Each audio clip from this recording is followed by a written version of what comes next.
জাহান্নামের আগুনে জ্বলতে জ্বলতে যখন চামড়াগুলো গোশতগুলো ঝলসে যাবে, রব্বুল আলামিন নতুন করে চামড়ার গোশত গায়ের মধ্যে ফিট করে দিবে। ওই চামড়া গোশত আবার ঝলসাবে, আবার ফিট। আযাবটার মজা যেন ভালো করে টের পায়। একের পর এক শাস্তি শুরু এবার জাহান্নামে। যারা দুনিয়াতে আত্মহত্যা করছে, ছুরি মারছে, ও খালি ছুরিই মারবে। বিষ খাইছে, খালি বিষ খাবে। যে মেয়েগুলো ওড়নায় গলা পেঁচিয়ে এই আত্মহত্যা, তারা জাহান্নামের রশিতে আর ওড়নায় খালি আত্মহত্যা করতেই থাকবে। যারা স্মার্টফোনের ভিতরে ইন্ডিয়ান নায়িকাদের কোমর দোলানো ডান্স দেখেছে, অশ্লীল ভিডিও দেখেছে, জাহান্নামের গরম শিক চোখের ভেতরে ঢুকিয়ে দেওয়া হবে। যারা মিথ্যা বলতো, ওদেরকে এক লাইন জাহান্নামের ছুরি দিয়ে কুচি কুচি করে জিহ্বাটা কাটা হবে।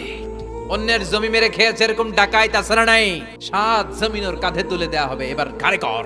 গিবত করে চগল খড়ি আছে না নাই, তাদেরকে আল্লাহ জাহান্নামের তামা দিয়ে নখ বানায় দিবে, আগুন ঝরবে ওটা থেকে। নিজেরা নিজের গালের গোশত আর বুকের গোশত টেনে কুড়ে কুড়ে খাবে। ওদের ব্যথার চিৎকারে পুরো জাহান্নামটা থারথার করে কাঁপে। যারা যাকাত দেয় নাই,